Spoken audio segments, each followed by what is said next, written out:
When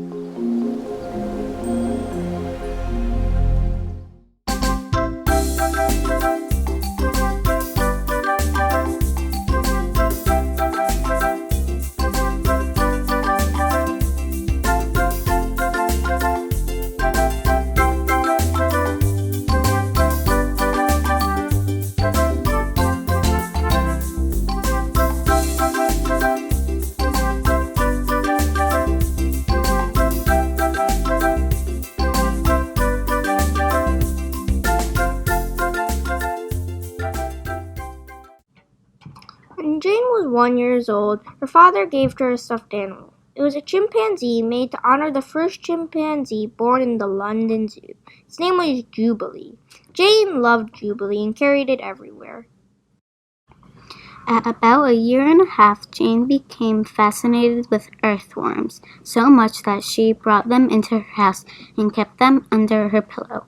Her mother, Vane, explained to Jane that earthworms could not live without soil.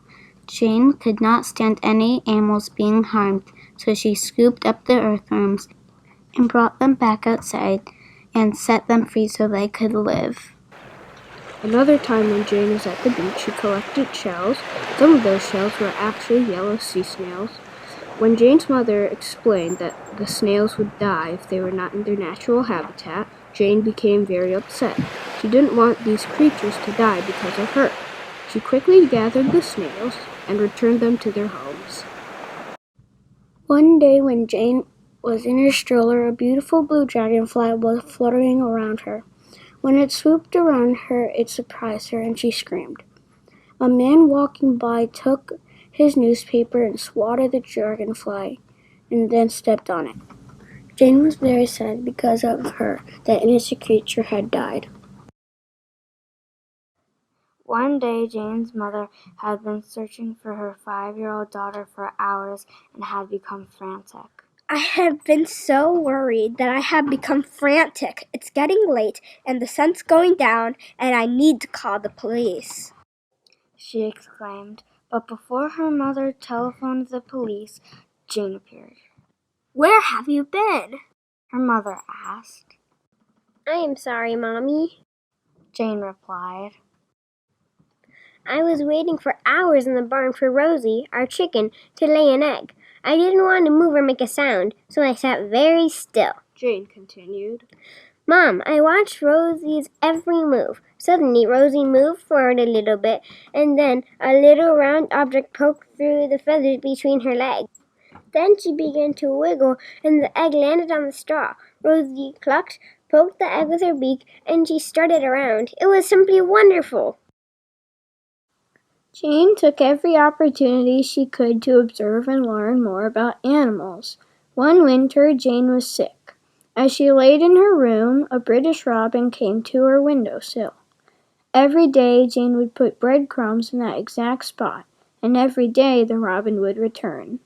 Soon, the robin became so tame, it would come into her room and approach her bed to get the breadcrumbs. Following spring, the robin brought back a friend, and together they made a nest in a bookcase inside Jane's bedroom. In 1939, World War II broke out in England. Jane's father left the family and enlisted the army. Jane, her mother, and her sister Judy moved to the Birches in Bournemouth, England. Bournemouth was not a main target for German bombers, as they headed for more populated areas like London. Still, every time a German plane flew overhead, an air siren would sound and Jane and her family would quickly leave their beds and head to the bomb shelter. Each one of them had a gas mask on, just in case of an attack. One day when Vane, Jane, and Judy were enjoying a day at the beach, they had a narrow escape. They were walking over sand dunes when they heard a plane very loudly. Vane yelled for the girls to get down in the sand, and she used her own body to shield them. A bomb exploded in the exact spot they would have been if they just continued on their way home. After the war was over, her father decided to stay in the military and left the family. So Jane, her mother, and her sister stayed in the Birches. Jane gained a love for reading during this time. I just love to read, Jane would say. My favorite books are The Jungle Book and the Tarzan books. Both of these books were set in Africa. The main characters' Tarzan books were also named Jane. Jane had many pets growing up. One of those pets was a tortoise named Johnny. Johnny kept disappearing, so Jane painted a shell red to make him easier to find. She also cared for caterpillars, worms, guinea pigs, cats, a terrapin named Terrapin, and Peter the canary. Probably her most influential mentor during these years was her dog Rusty. Rusty was a black dog with a white patch on his chest. He enjoyed being pushed around in a wheelbarrow and let Jane dress him up in clothes. Most importantly, though, Rusty taught Jane that animals could reason. When Jane would throw a ball out of the window, Rusty watched where it landed, barked to be let out, and then locate the ball immediately. Jane would say that Rusty is the first one who taught her that animals have emotions, personalities, and intelligence.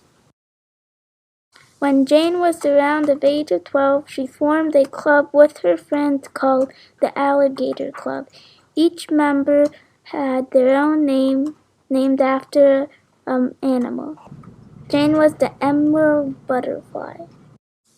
They would raise money to take care of old horses, create a museum of their natural treasures like shell beads and feathers. Jane even made rules for earning badges. In many ways, she created her own scout troop. Jane was growing up in a time when girls were not encouraged to pursue adventurous careers or do things that boys did.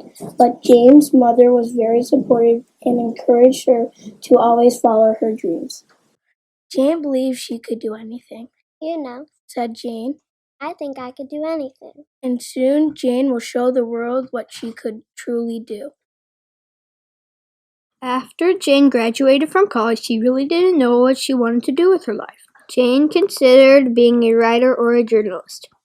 Her mom convinced her to go to secretarial school so that she could learn bookkeeping and typing in order to find steady employment. After she became trained as a secretary, Jane took a job in the filing department at Oxford University. She found the job to be really, really boring. However, her boss did let her take her pet hamster, Hamlet, to work with her. During lunchtime, Jane would go canoeing down the Oxford Cherwell, where she would observe all different types of birds, including moorhens, kingfishers, and swans. It was the best part of Jane's day, but then she would have to go to the office and file more papers.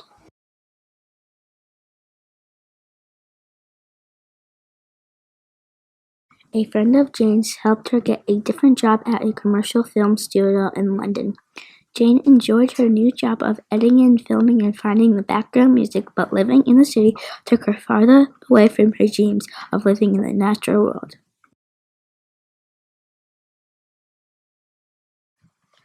One day Jane had a great surprise. She received a letter from her college friend Chloe, whose father bought a farm in Africa. Chloe invited Jane to come live on the farm for 6 months. Jane quit her job and moved home to the Birches where it was cheaper to live. Jane became a waitress, a very good waitress. She could carry up to 13 plates without a tray. After 4 months of non-stop work, Jane had earned enough money to go to Kenya. Jane sailed on a ship to Kenya. When she finally arrived at Chloe's farm, the family celebrated with cake for Jane's 23rd birthday. Jane felt right at home in Africa. But if Jane wanted to stay in Africa, she would need to find a job to earn some money. Chloe suggested since Jane was so interested in animals, she should visit Louis Leakey, the head of Corydon Museum. When Jane and Louis met, he talked non-stop about snakes and lungfish.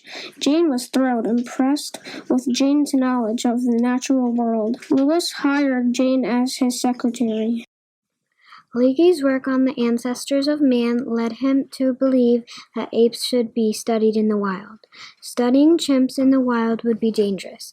It would require someone who was physically strong and willing to spend long months away from civilization. Jane found the idea so exciting. As Leakey talked more about finding the right person for the job, Jane asked him to stop talking about it. You know, this is my dream. It is what I want to do with my life. Leakey responded, I was waiting for you to say that. With Jane on board, Leakey traveled around to find funds for the research. He also talked to officials to obtain the proper permits for Jane to work in the Gombe Stream Game Reserve.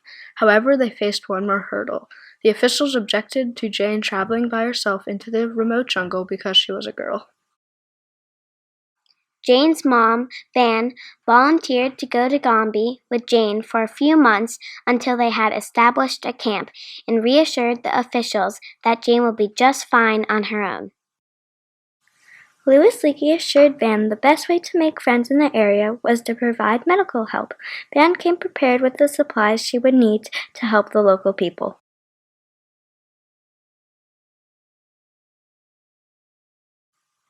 On Thursday, July 14, 1960, Jane and her mother set off for the Games Reserve's 60 square miles of rugged country.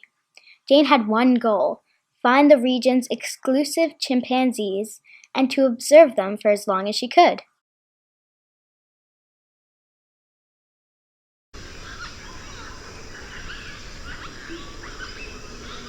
Upon their arrival at Gombe, Jane and Vane, with the help of a game ranger, 2 guides, and their cook, Dominic, set up a tent close to the beach.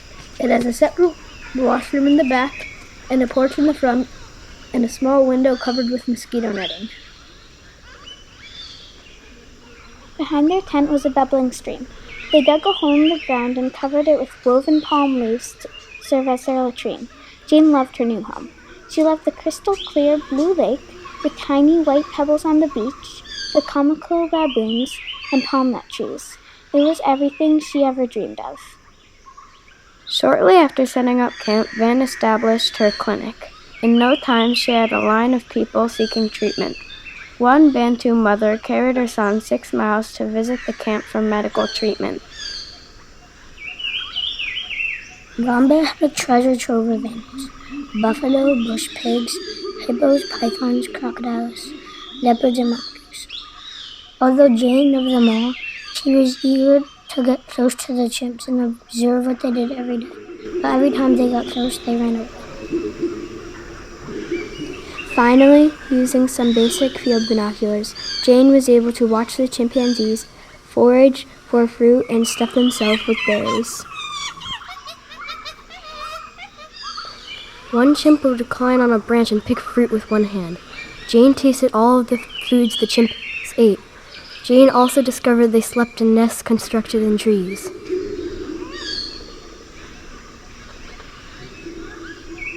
The chimps would find a horizontal fork in the tree and then pull together several branches to make their nests. When Jane climbed up to test one of the nests, she found the sleeping spots comfortable and springy. To get as much observation time of the chimps as she could, Jane would sleep outside near the nest. Following the chimps through the forest was a huge challenge. Because the jungle was so thick and had dense undergrowth, Jane would need to crawl through it on her stomach. Jane continuously had to remove vines from her hair, skin, and clothes. As she moved, her shoes got caught in vines, and as she pulled herself free, she would see the chimps vanishing in the distance. There were other obstacles too. Some were never stopped, like the tsetse flies, fast-moving gray insects with a painful bite. They feasted on people in the wilderness. Other obstacles were fierce. Once, when Jane was sitting at her favorite observation point, she heard a strange mewing. About 15 yards away, she saw a leopard approaching. She caught a glimpse of a white tip of his tail above the grass. The leopard was heading directly for her. Silently, she moved away from this predator so so it wouldn't attack her. When she came back to her perch later, she found the leopard scat right where she'd been sitting, left there to mask her scent. Jane did everything she could think of to make the chimps less afraid of her. She dressed in drab greens and browns so she could fit in with the foliage. Realizing the chimps did not like to be looked at, she would look away from them, pretending to be uninterested. Jane would also dig in the ground looking for insects just like the chimps. At first, Jane was frustrated because she did not get close enough to the chimps for her own satisfaction. But she had to be cautious. Being near these large wild animals could be quite dangerous. One time Jane saw a chimp hunched on the ground in front of her. Overhead she saw one who gave a loud, spine-chilling call. Other chimps around her began to shake branches and call out too. Jane sat down and tried to look non-threatening. One of the chimps charged at her. Hair bristled, but at the last minute he veered off. Suddenly, 2 more chimps charged at Jane. She stayed still and tried to look non-threatening. The other chimps in the trees shook the branches and hollered, but then they all disappeared. In addition to finding a safe way to get close to the chimps, she also had to find a way to stay healthy. At one point, both Jane and her mother, Vane, succumbed to some sort of fever, probably malaria. They had fevers that reached 105 degrees. They laid on cots next to each other. They had headaches that lasted for 3 weeks. Van almost died. Despite her very slow recovery, Jane insisted on hunting for chimps. Although climbing to her perch, she found it to be exhausting. After 3 weeks of relatively unprotected observation, Jane met the chimp how chimps' lives work. She called him David Greybeard. He was an older chimp with a white beard. He came within 10 yards of Jane, looking at her with curiosity. He scampered off and climbed a tree, looking down again at Jane. Since David did not seem to fear Jane, he let her get closer to him. Then the other chimps permitted. One day, Jane heard the chimps making an angry scream and went to see what was happening. David held a pink object, which at first she thought was a newborn chimp. But then Jane saw they were eating the object, sucking on it. They had killed an infant bush pig and were eating it. Until this observation, everyone assumed chimps only ate plants, fruits, and nuts. Now Jane had recorded them eating meat. One day, Jane was walking through the dark forest and heard strange noises coming from the chimpanzees. She was sent out to find where it was coming from. She looked for a few minutes.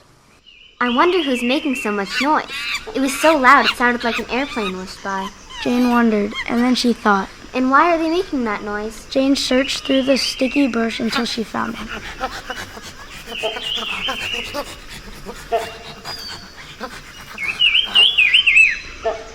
Jane observed a chimp sitting in front of a termite mound. As she got closer, she realized it was David Greybeard. David had broken off a long stalk of grass and was putting it in the mound to capture some plump termites to eat. Every time David put the straw inside the hole, the soldier termites would get really annoyed that someone was intruding upon their nest. To fight back, they would clamp their jaws onto the straw. David would then pull the straw out and eat the termites that were attached. Now that Jane knew what to look for, she would observe other chimps who would also engage in termite fishing. "This is exciting!" exclaimed Jane. "No one has ever seen another animal besides humans use tools." Jane became even more excited when she saw David Greybeard and his friend Goliath pick up small twigs and rip off the leaves. The chimpanzees were modifying an object to make a tool. Everyone thought only humans knew how to modify an object to make their own tools. Wait until the world learns about this. Goliath was a dominant male when Jane first arrived in Gombe. He was also Dave Greybeard's best friend. The two fought alongside each other and played with each other. They liked to tickle each other and would roar with laughter. As Jane watched the chimpanzees, she discovered that they could fall in love hate, fear, and find joy in their dealings with one another. The chimps had social interactions with each other, just like humans. Jane wrote letters to Louis Leakey every week to inform him of what she had learned. Louis was astounded by what he read. Jane's work was going to change how scientists thought about both humans and chimpanzees. Her work was truly amazing. Jane was not like the other scientists before her. She didn't believe in just numbering the chimps. She thought they deserved to have names. One of the chimps she named Frodo. Frodo was known for his size, strength, and aggression. Frodo ruled as the alpha chimp for about 5 years. He liked to frighten the other chimps and even attacked Jane once. Once he was out of power, Frodo changed and became more peaceful. Gizmo was a small, playful chimp who ran around his brothers and sisters looking for a hug or to play. Gizmo was always looking for attention from his family.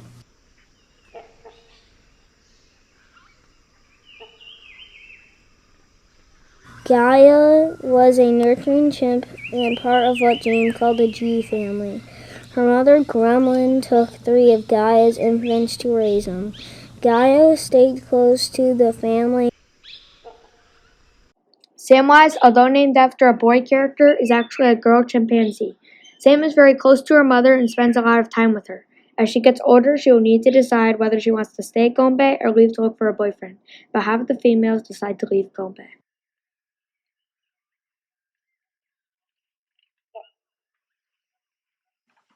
Sparrow was an older chimp. She lived well past her 50s. She would enjoy grooming sessions with her family, which Jane named the S family.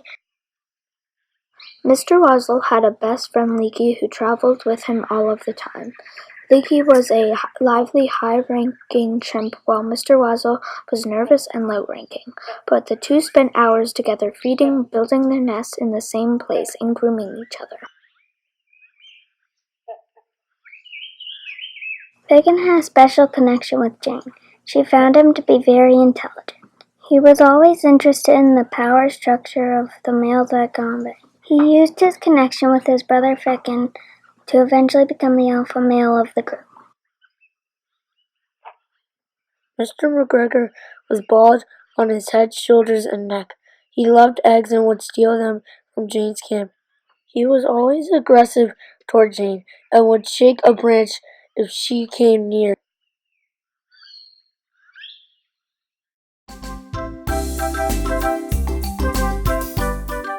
In 2013, the Humane Society of the United States held an art contest for chimps.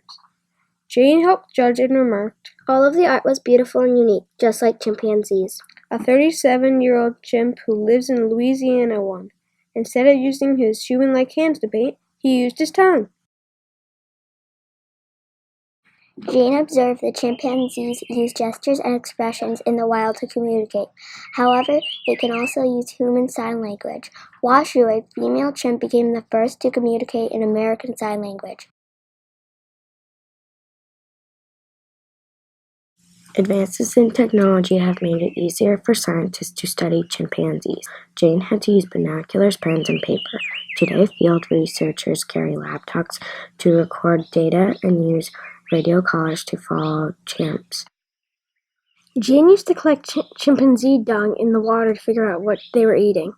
But after breakthroughs in DNA analysis, scientists discovered that each animal's poop has unique DNA. That means by just collecting animal scat, researchers can tell how many animals are living in a particular area and any illness a particular chimpanzee may have. When Jane wanted to learn which chimps were related, she had to spend long hours observing who traveled and interacted with one another. DNA now makes it easy for scientists to determine a chimp's family members since they inherit their DNA from their parents.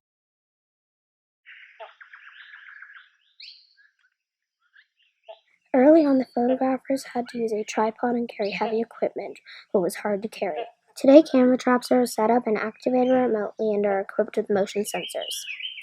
They allow researchers to capture pictures of animals without actually being there.